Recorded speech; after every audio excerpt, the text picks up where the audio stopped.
Olá, seja bem-vindo, seja bem-vinda ao nosso vídeo número 1 sobre ética, cidadania e sustentabilidade. Nesse primeiro vídeo, pessoal, o que eu pensei? Em discutirmos 5 pontos dentro dos temas que nós desenvolvemos ao longo do semestre em nossas aulas, e no segundo vídeo nós damos continuidade também aos aspectos mais fundamentais da disciplina. Mas eu quero já te esclarecer, e todo o pessoal, de que os dois vídeos são uma complementação das aulas, das exposições, das explicações, das análises que eu fiz ao longo do semestre. Como complementação, eles não substituem todo o material que você tem que ler, as suas anotações, os seus registros, tudo bem? Eles vão enriquecer o material que você já tem aí à disposição e as suas anotações, tudo bem? Então, nesse primeiro módulo, nós vamos tratar basicamente de 5 itens. O primeiro item, a definição e a diferença do que é ética e moral. O segundo item, eu quero também dar a definição a você do que vem a ser cidadania e sustentabilidade. No terceiro item, nós vamos tratar sobre a natureza do ato moral, quais são os elementos que influenciam as minhas atitudes do ponto de vista da moral. No quarto item, eu quero também conversar um pouquinho sobre os tipos de atos que moralmente são realizáveis. E por fim, no quinto item desse primeiro vídeo, vamos falar um pouquinho sobre aí a questão da personalidade, como ela é constituída e como que ela influencia na nossa vida as decisões que nós tomamos. Tudo bem? Então, retomando, primeiro item, ética e moral. De uma maneira muito clara, de uma maneira muito objetiva, o que é ética e o que é moral. Em primeiro lugar, ética é uma palavra de origem grega, moral é uma palavra de origem latina. A ética pode ser definida, prezado aluno, prezada aluna, como a arte do bem viver. Se você quiser uma segunda definição, é a ciência do bem agir. A arte do bem viver e a ciência do bem agir. A ética, de uma certa maneira, é a arte e também a ciência que procura um bem viver para e por meio de um bem agir. Ou seja, se eu quero viver bem, se eu quero ter uma qualidade de vida, uma vida satisfatória, eu preciso coordenar o meu agir, ou seja, as minhas atitudes, as minhas decisões, para que eu tenha os resultados favoráveis. Então, a ética não está preocupada em necessariamente dizer o que é certo ou o que é errado. A ética está vinculada a questões mais amplas das nossas vidas. Por exemplo, a ética está vinculada à questão da felicidade. Então, quando você pergunta que vida vale a pena ser vivida, essa é uma questão ética. Quando você se vê diante de um questionamento, puxa, Luiz Felipe, será que é isso que eu quero para a minha vida? Essa é uma questão de natureza ética. Quando você se defronta com um questionamento maior, ou alguém lhe faz esse questionamento, mas será que você precisa passar por isso? É necessário? Vai agregar algum valor à sua vida? É uma questão ética também. A moral já vai ter aí uma outra interpretação, muito próxima da ética, mas é uma coisa distinta. A moral vem do latim mos, que significa hábitos, que significa costumes. A moral é a resposta que eu dou ao questionamento ético. A moral é o conjunto de valores, é o conjunto de princípios, é o conjunto de regras, normas, que eu adquiro ao longo do tempo e do espaço para responder a esses questionamentos. Então, é a moral que vai me dizer o que é certo e o que é errado. É a moral que vai me dizer o que eu posso e o que eu não posso. É a moral que vai me dizer o que eu devo fazer do que eu não devo fazer. Então, podemos classificar a moral, de uma certa forma, como uma maneira de responder às questões que são éticas. E aí eu vou ter um número muito amplo de exemplos de moral.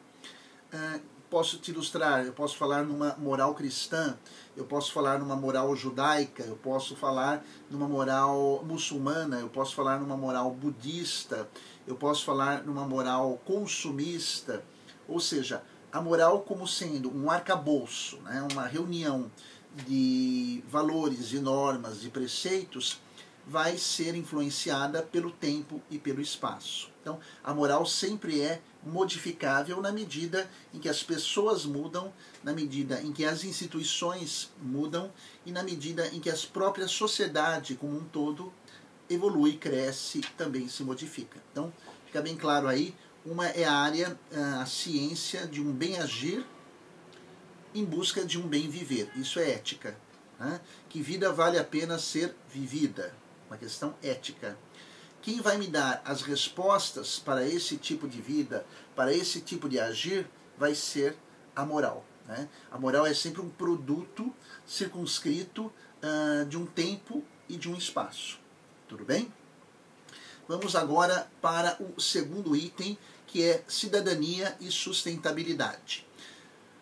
A palavra cidadania significa a condição e o direito de quem é cidadão, de quem é habitante na polis, de quem é habitante da cidade. O cidadão é aquele sujeito, é aquela pessoa que não apenas vive na cidade, cidadão, né, que vem do latim civitas, que significa cidade, mas é alguém também que exerce um papel determinante na condução dessa cidade. E de que maneira nós vamos exercer a nossa cidadania? Por meio de dois caminhos. Um é o cumprimento dos nossos deveres, como cidadãos, como chefes de família, como membros de uma família, como funcionário, como amigo, nos diversos papéis que eu exerço durante a minha vida. E também eu exerço a minha cidadania na medida em que eu usufruo dos meus direitos, daquilo que me é pertinente, daquilo que eu tenho a oportunidade de usufruir. Então, eu não posso entender a cidadania só com direitos, sem cumprir com os meus deveres, mas eu também não posso pensar numa cidadania, prezado aluno, só com deveres sem ter os direitos. Então, é uma estrada, é uma dinâmica de duas frentes, né? Direitos e deveres. Não posso ter direitos sem ter deveres, mas também eu não posso ter exclusivamente deveres sem exercer os meus direitos. As duas relações, né, estão unidas. É isso que confere a minha condição de cidadão.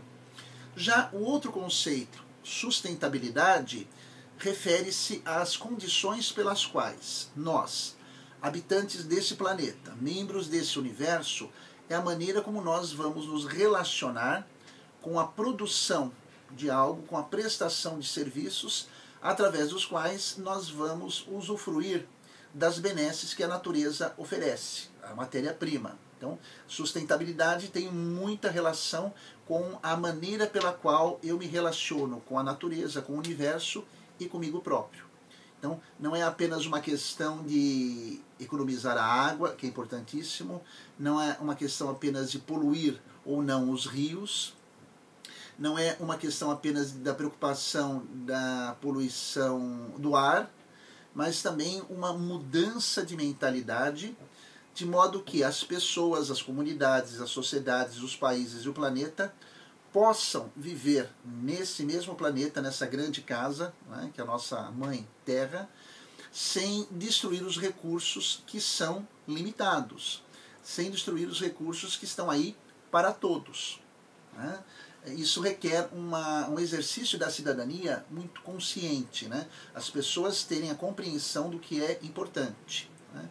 A sustentabilidade também está na maneira como eu conduzo a minha vida por meio do consumo individual, né? Por meio do estilo de vida, por meio dos meus hábitos como consumidor e principalmente o destino que eu dou a tudo isso, né? O lixo que eu produzo e o destino que eu faço dele. Tá bom?